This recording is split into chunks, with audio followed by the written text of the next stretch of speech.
Pada cuplikan video ini menunjukkan bahwa seorang pasien laki-laki berusia 53 tahun mengalami shock anafilaktik yang disebabkan oleh sengatan lebah. Oleh karena itu, tim medis pun segera memberikan pertolongan pada pasien.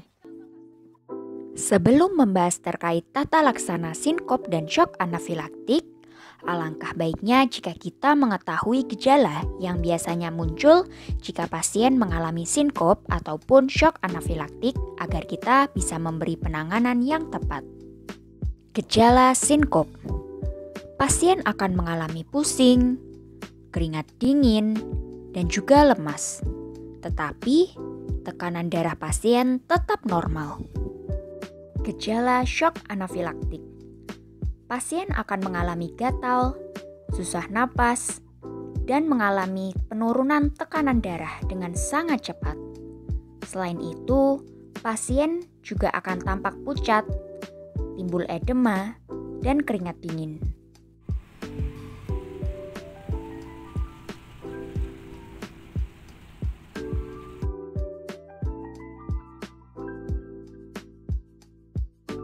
Prosedur yang akan kita lakukan itu adalah cabut gigi seperti biasa.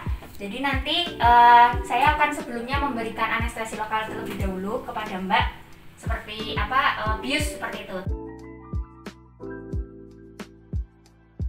Terus nanti setelah itu kalau misalnya ditunggu beberapa menit, terus nanti sudah baal, udah kebas, udah kayak kandel gitu rasanya, terus nanti dicabut begitu nggih? Nggih. Oke.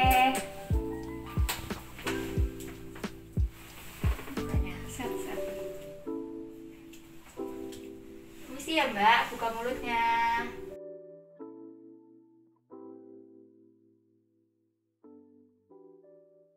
Ini nanti ditunggu beberapa menit terlebih dahulu. Setelah itu nanti baru kita ya Mbak, baru kita cabut.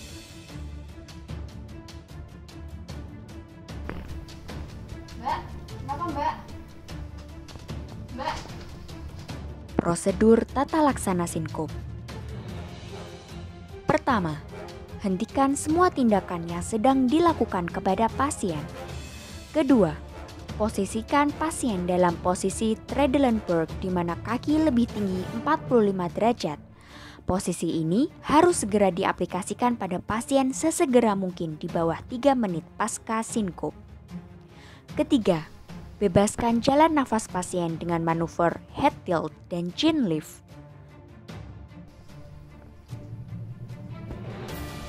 Keempat, longgarkan pakaian pasien yang terlalu ketat seperti kerah baju dan ikat pinggang untuk memperlancar aliran darah. Kelima, cek vital sign pasien secara berkala. Cek denyut nadi pasien dengan cara palpasi. Lalu, cek pernapasan pasien dengan cara look, listen, and feel. Selanjutnya, lakukan pengecekan tekanan darah pasien dengan menggunakan alat tensimeter.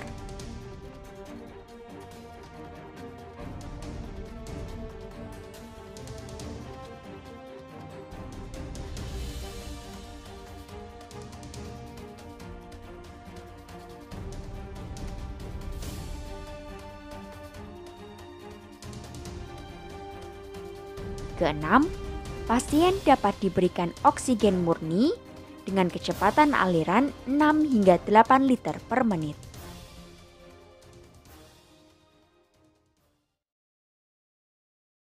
Ketujuh, berikan stimulus wewangian tajam seperti minyak kayu putih untuk menstimulasi peningkatan pernafasan dan pergerakan otot pasien.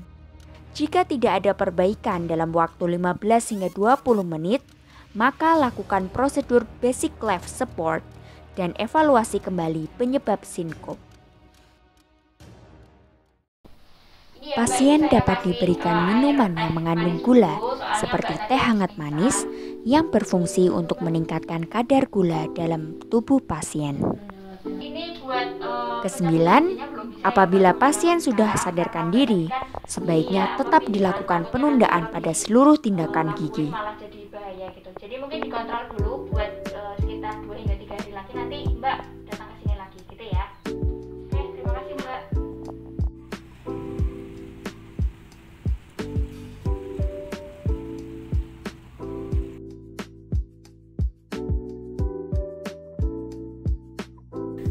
Mbak, selamat pagi. Saya Dokter Aisyah. Jadi Mbak di sini mau ini ya, mau apa cabut gigi ya? Iya. Oke. Jadi untuk cabut gigi di sini sebelumnya saya mau kasih anestesi dulu. Jadi itu nanti bius biar nggak sakit pas dicabut. Iya. Apakah Mbak bersedia? Bersedia ya?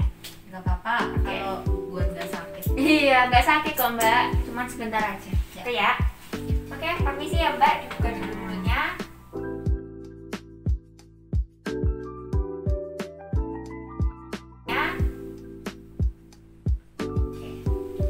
Oke, Mbak tadi udah di injeksi, udah dikasih itu anestesi. Sekarang kita tunggu beberapa saat ya buat dicabut. Oh Mbak, gatal dok. Prosedur tata laksana shock anafilaktik. Hentikan semua tindakan yang sedang dilakukan operator kepada pasien.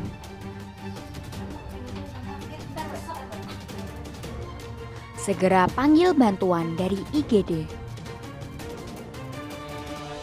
Ya tolong segera ke ruangan sini ya. Iya. Terima kasih. Sabar. Posisikan pasien dalam posisi Trendelenburg di mana kaki lebih tinggi 45 derajat. Udah pagi ya dok. Sabar, Mbak.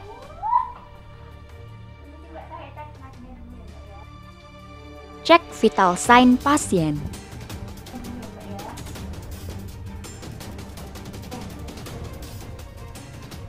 Bentar ya Mbak, jadi ini saya cek tensinya dulu ya Mbak buat dilihat berapa tekanan darahnya.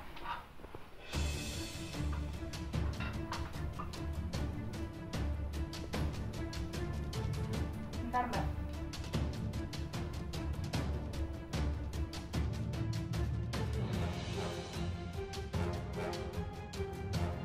Berikan injeksi epinefrin sebesar 1:1000 secara intramuskular pada musculus deltoideus. Siapkan alat dan bahan. Pertama, epinefrin 1:1000 yang telah dimasukkan ke dalam siring sebanyak 0,3 hingga 0,5 ml.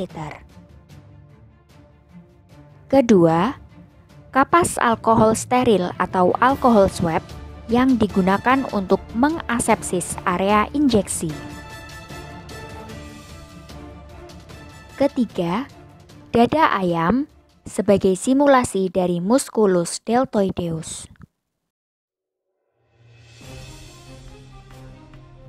Bebaskan area yang akan diinjeksi. Lakukan asepsis area yang akan diinjeksi dengan menggunakan kapas alkohol dengan gerakan sirkuler.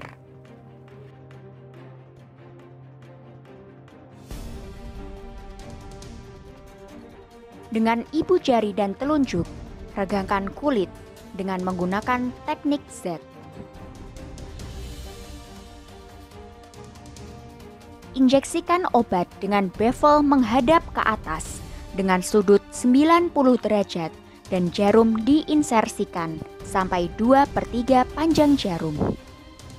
Aspirasi, kemudian deponirkan obat secara perlahan sebanyak 0,3 hingga 0,5 ml. Lepaskan jarum secara perlahan dan tekan daerah injeksi dengan menggunakan kapas alkohol baru. Pasien dapat diberikan oksigen murni sebanyak 6 hingga 8 liter per menit. Apabila pasien mengalami henti jantung maupun henti nafas, lakukan dengan segera BLS sampai menunggu bantuan tenaga ahli datang.